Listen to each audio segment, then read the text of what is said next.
ব্ৰহ্মপুত্ৰৰ গৰাখহনীয়াই সংহাৰী ৰূপ ধাৰণ কৰিছে চেঙাৰ মহচৰা গাঁৱত। বছৰৰ প্ৰথমটো মানতে গৃহহীন হৈছে গাঁওখনৰ ২০-২৫টা পৰিয়াল।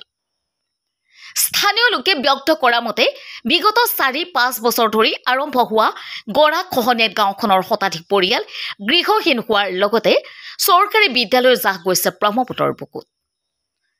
গাঁওখনৰ একমাত্ৰ পকী পথটো ইতিমধ্যে জাহ গৈছে খহনীয়াত। ৰাইজৰ দান বৰঙণি আৰু বিধায়কজনে আংশিক ধন ব্যয় কৰিছে যদিও সেয়া যথেষ্ট নহয়।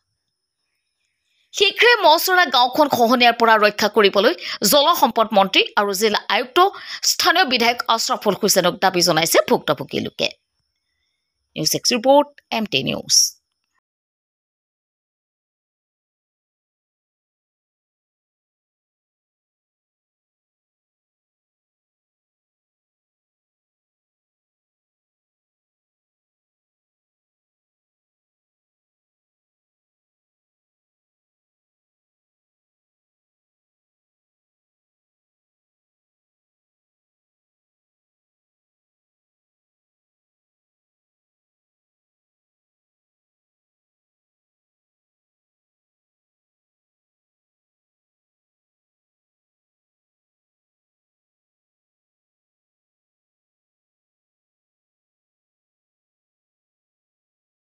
পাঁচ ৬ বছৰ হ'ল গৰাখহনীয়াটো হৈ আছে আৰু ইয়াৰ মানুহখিনি যিমান দুখীয়া মানুহ আছিল বেলেগৰ মাটিত কোনোবাই গৈছে যদি চান্স পাইছে সেনেকুৱা, নহ'লে কোনোবাই কৰ্ণাটকত গৈছে, বিদেশ গৈছে আৰু এইটো যিসকলে মানে ভাঙিছে সিহঁতেই ক'ব পাৰিব কিমান দুখ হয় এইটো।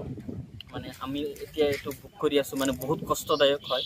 মানে আমাৰ মানে জন্মস্থান এইটো হয়, আমি সৰুৰ পৰা এতিয়া জন্ম হৈছোঁ, কিন্তু আজিলৈকে মানে ইমান কষ্ট পোৱা নাছিল যিটো গৰাখহনীয়াৰ কাৰণে আমি যিটো কষ্ট পাই আছোঁ। মানে বহুত দুখ লাগে যেতিয়া মানে নিজৰ মাক বাপেকৰ ভিটিত হৈ কেনে বেলেগৰ তাত যাই কেনে থাকিব লগা হৈ যায়। যিহঁতৰ মাটি নাই, যিহঁতৰ মাটি বাৰী আছে, তথাপিও মানে বেয়া লাগে। মানে এতে মানে থাকি কেনে ইমান ধুনীয়াকৈ সপোন আছিল আমাৰ এটা, মানে ইমান ধুনীয়া ৰাস্তা আছিল, স্কুল কলেজ ওচৰত আছিল, বজাৰ আছিল, যেতিয়া আমি যাব পাৰিছোঁ।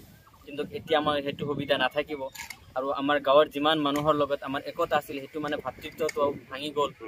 মানে সিহঁতৰ লগত থাকিব পৰা নাই আমি, আৰু নাজানো কোনোবা দিন তেওঁলোকৰ লগত দেখা হ'ব না নাই। কিন্তু চাওক, এতিয়া গৰাখহনীয়াটো যদি আপোনালোকে মানে চৰকাৰৰ ফালৰ পৰা কিবা আমাক বন্ধ কৰি দিয়ে, এতিয়াও আমাৰ মহচৰা ননকেৰ অলপখিনিও বাচি যাব। যিমানখিনি গৈছে এতিয়া আল্লাহৰ ইচ্ছা। এতিয়া যদি আমি অলপ ট্ৰাই কৰোঁ, মানে যদি বন্ধ কৰাৰ চেষ্টা কৰোঁ, তথাপিও আমাৰ বাজাৰটো বাজি যাব। মানে চৰকাৰী যিমান অনুষ্ঠান আছে, থানা, আপোনাৰ কলেজ, হাইস্কুল, বজাৰটো, এইগিলা বাচি যাব। তথাপিও আমি এতিয়াও আমাৰ বহুতখিনি আছে। যদি এতিয়াও মানে আপোনালোকে চেষ্টা কৰে চৰকাৰৰ ফালৰ পৰা, আমাৰ বহুতখিনি থাকি যাব। বহুত মানুহৰ কবৰ গুচি গ'ল, কবৰস্থান গ'ল, স্কুল গ'ল, মছজিদ গুচি গ'ল। আমি ৫-৬ বছৰ হ'লে এনেকুৱা দেখা পাই আছোঁ, কিন্তু এতিয়ালৈকে চৰকাৰৰ ফালৰ পৰা একো কৰা নাই, ব্যৱস্থা কৰা নাই। কিমানটা পৰিয়ালৰ ঘৰ ভাঙছে? এতিয়া চাওক, আমাৰ এতিয়া গাঁও আছিল, বহুত লম্বা গাঁও আছিল, গাঁওটো নাই। কেইটা গাঁও আছিল?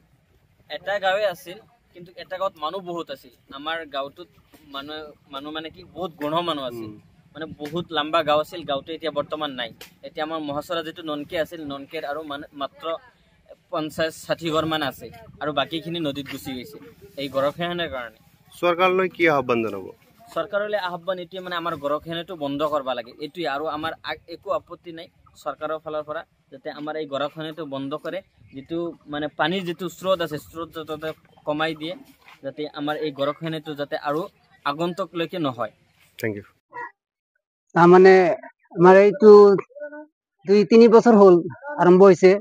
আমি প্ৰতি বছৰে এই চৰকাৰৰ পৰাতো কোনো অনুদান নাহে নদীৰ কাৰণে।